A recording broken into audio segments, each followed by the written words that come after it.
Hello and welcome to the show. Today we have with us again Dr. Geneva Craig. Thank you for coming back, Doctor. Um, Last time you were here, we left off. Can you start us there? Where did we leave off? Well, Andy, we left off when I was trying to get into nursing school. That is the real nursing school, the RN program. And I had mentioned that I had tested for entrance into Northwest Alabama State Junior College in Phil Campbell, Alabama. And I had said that I was the other black accepted into the program. That's where we Right. left off, Andy. Do you want me to Yes, I continue want you with to that continue story? from there. That'd be great. Okay. All right.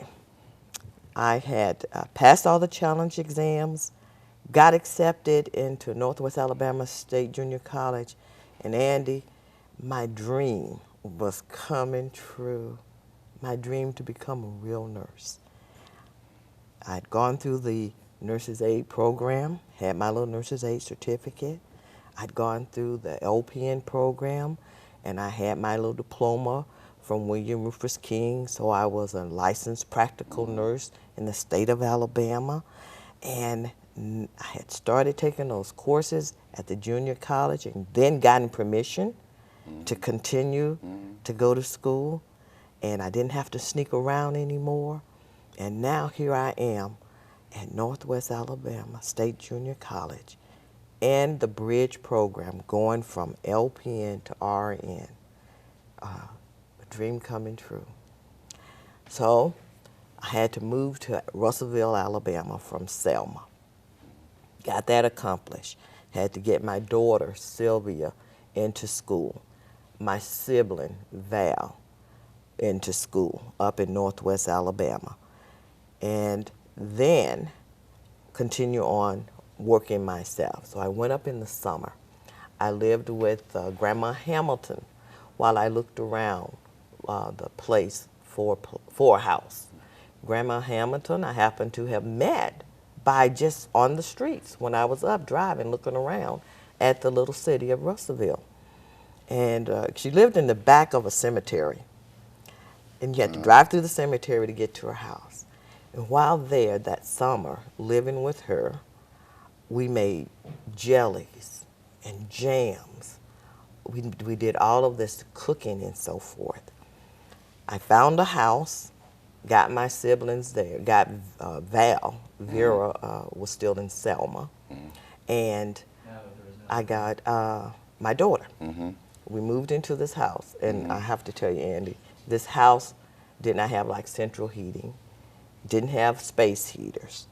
It had a pot-bellied stove that we had to feed coal and wood into to warm the house. I didn't have a real cooking stove. I used a camper stove to cook on in the house. I had friends that I had met across the street, and I could go over there and cook big pots of food. So I would continue to make big pots of food, stews and things like that, that the kids could eat on. And I'd make lots of biscuits and cornbread that we could keep in the refrigerator and you could heat up and you could eat. I'm in nursing school. I'm happy. This is the first quarter of the program. I'm doing good. I'm making straight A's on my tests. I'm making straight A's on my little, we had to do med cards, medication index cards. And I was making straight A's on those. In the little quizzes, they'd give us straight A's. My papers that I would write, I was making straight A's. And this is in the nursing program. And I was so happy. That quarter ended, and my final grade was a B. Puzzling. I said, okay, I'll check this out. So, being a little organized child I was, I got my stuff together and I met with my counselor and I said, I'm kind of curious. I made straight A's on all my tests and A's on all my cards and A's on all my papers, and my final grade is a B. And The instructor, counselor looked at me and smiled ever so sweetly. She says, "Why Geneva?" I said, "Yes." She says, "We grade on improvement here." I looked at her, remembered where I was.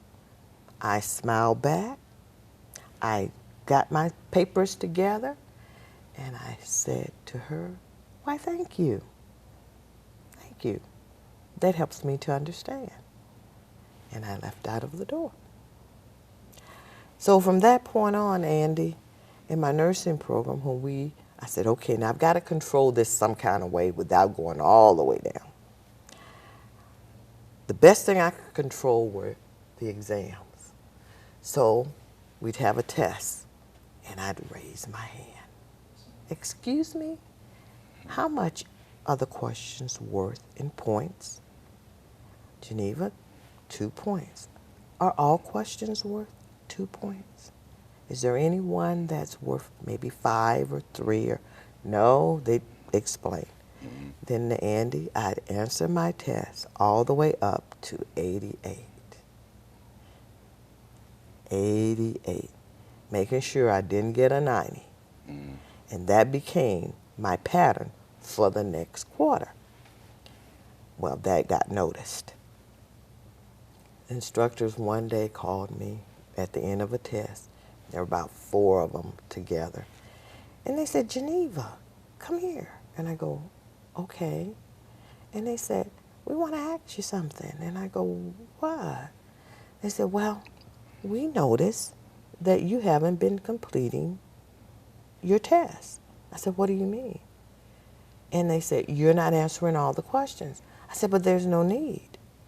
I said, "Did I pass?" Because they had graded, and they go, "Yes, you passed." I said, "Is it about an 88? And they said, "Yes, it is." I said, "Then that's good." And they looked at me and they said, "That's good, but Geneva, you got all these other test questions that you haven't even addressed." I said, "But it's okay. It's okay. I know the answers. It's okay." And they looked and they go, "But we don't understand." I said, "It's okay. It's simple.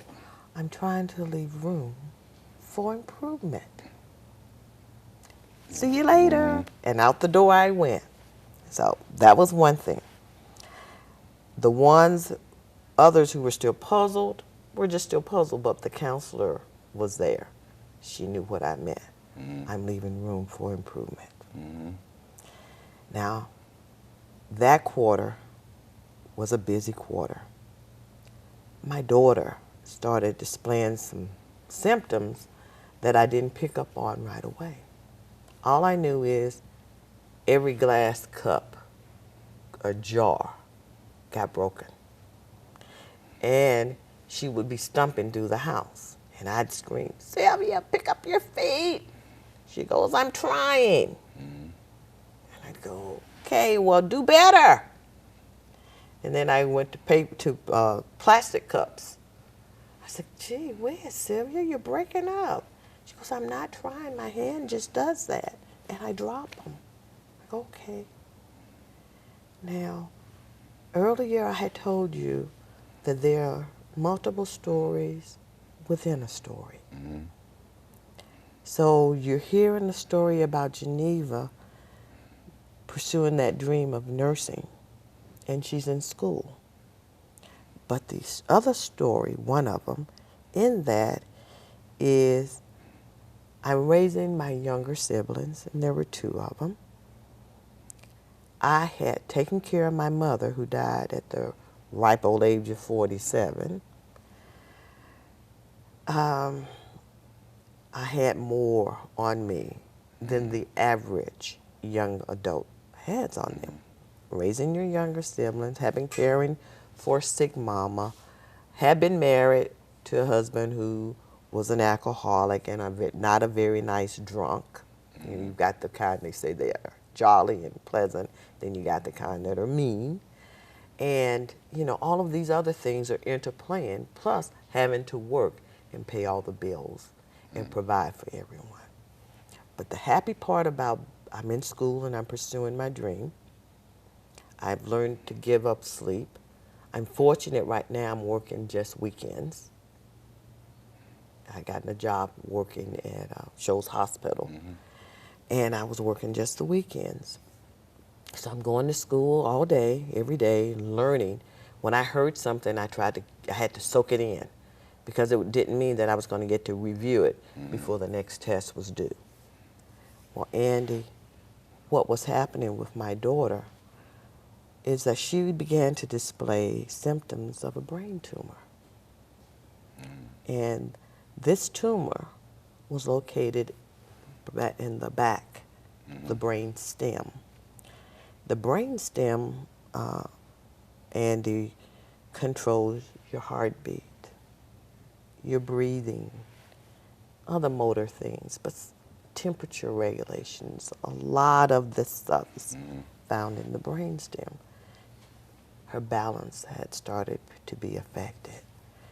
So, dealing with the pressures of school, and now I've got this child who's displaying these symptoms. And that was in the month of December that started.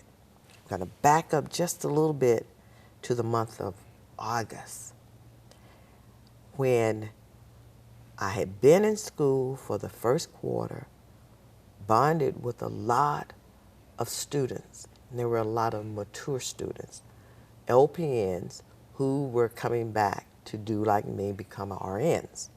And they were very mature women who had raised their families, had come back into the program. Well, we had this organization called the Student Nurses Association. And they said, okay, we need to elect the officers for the Student Nurses Association. And somebody said, Geneva, why don't you run for president? I laughed. Oh, yeah, sure, right. They go, no, we're serious. I said, oh, sure. Can we write you in? Yeah. You know, brushed it off. I'm having a good time with my friends, and we're laughing, and the election starts, and people start to vote. Well, somebody comes by, and they say, oh, Geneva, you're doing pretty good. I go, yeah, I am. I'm feeling pretty good. You know, it's a good day. We had food. We had music. We had all different kinds of festivities going on. What they meant was I was doing pretty good in the race. So finally, one of the instructors I had bonded with came over, and she says, Geneva, how does it feel to be be the president of the Student Nurses Association? She says, because there's nobody's going to come up and pass you now. And I go, what are you talking about? And she goes, go look at you haven't noticed? Your points are building up. My goodness. I got nervous then. I went, I thought it was a joke. This is no joke. I said, are you for real? Are you serious? She goes, yeah, you're going to be president of the Student Nurses Association. I said, I don't know anything about being the president of a Student Nurses Association or any other association. Anyway, Andy, I got that. Landslide victory. So here I am, the other black in the nursing program, and now I'm president of the Student Nurses Association. And so the instructors who I had bonded with came over and said, don't worry, Geneva, we're going to help you. And I said, okay, I'm looking for you to do that. Long story short, that was the beginning of me being the president or the chair of many organizations to come after that. That was the first time the Student Nurses Association made a lot of money, because I figured, okay, what do we need to do? And they go, oh, we raise money, we answer questions, we support our student nurses, we da-da-da-da-da. And I said, raise money. Well, I took over the concession stands at the games. So we raised money that way. So I'm doing really good. So these few months leading up to the time I found out about Sylvia are filled with good things happening. I knew where I stood with the grading system, so I didn't have to invest as much energy into the studies as I had that first quarter, because I needed to leave room for improvement. I was president of our Student Nurses Association. All right. And I was able to do the work that I needed to do to make income, to pay the bills. Now, December comes, and in December, I get a call. My father is in Alabama. He had come to visit from California, and he wanted to see the girls. So by that time, Vera, the second there was Val, the baby, then Vera. Vera was there with me in Russellville, and she had Chris, her daughter. And I said, okay, I put them on the bus and sent them up to Selma. And I told Daddy, I said, look, I'll bring Sylvia and Val when they get out of school, and that won't be before the weekend, but we'll be there. Well, we got there really too late. I called, they said he was sleeping, da-da-da-da-da. I'm looking at the time, I've got to get from Selma back up to Shoals to go to work. So I said, well, when he wakes up, tell him I love him, and hopefully I'll get to see him later on. But I've got to get back to work. I couldn't, I was committed. Drove back to work, and then later on that evening, the supervisor came in to tell me the bad news. And they had found him. He was not sleeping, he was dead. He had died of a massive heart attack. So that happened that December. So Daddy's died. I mean, all of this is doing 1 year of a nursing program within the year. So move, you look at that on a stressor scale, major move, starting something brand new, the schooling, then the presidency, then my daughter displaying these symptoms and getting sick, and Daddy falling dead. Now we're back, remember, in Alabama. I come home one day, and my daughter is walking and falling, trying to pick up her bike and push the bike, and she's crying, Mommy, Mommy, I can't ride my bike. And I go, what? She says, I can't ride my bike. And my baby looks like she's had a stroke. And she can't stand, and she's tremors. And I said, oh my God, something is terribly wrong with my child. So I pick her up, and I take her to a doctor's office, and I say to them, there's something terribly wrong with my child, and I want to know if we can be seen. No, we don't have any open appointments. Okay, thank you. I go to another doctor's office. No. And I'm thinking, oh, I don't want to go to the emergency room because that's a high cost when you go to the emergency room. So I went to a third doctor's office. And one of the doctors who used the emergency room where I worked, I was running the emergency room at Shoals Hospital. That doctor happened to walk out front, and he recognized me. And he says, oh, Geneva. And I saw him, and I said, oh. He says, what's up? I said, there's something wrong with my daughter, and I've taken her to a couple of the pediatrician offices, and nobody can see her. And I said, there's something terribly wrong. I'm trying to avoid going to the emergency room, but it looks like that's what I'm going to have to do. He goes, oh, I'll see her. And the nurses went, what? He goes, I will see her. And he says, and they said, well, look at the time of the day it is. And he says, you can go home. I know Geneva. She's a nurse. And he examined my child. He says, Geneva, this doesn't look good. I want another physician to see her. So he got on the phone and he called this doctor named Dr. Roy, neurologist. And Dr. Roy said, well, send him over. And the doctor, he says, Geneva, I'm going to take you on my way out and take you by his office. I said, well, I hate to disturb him. It is getting pretty late. He goes, oh, no, it's okay. He took us to his office. He says, Geneva, give me a report later. I said, okay, I'll see you at, when I go to work. The neurologist worked on my daughter, and he says, well, he goes, we need to take her and put her in the hospital. I said, are you for real? Yes.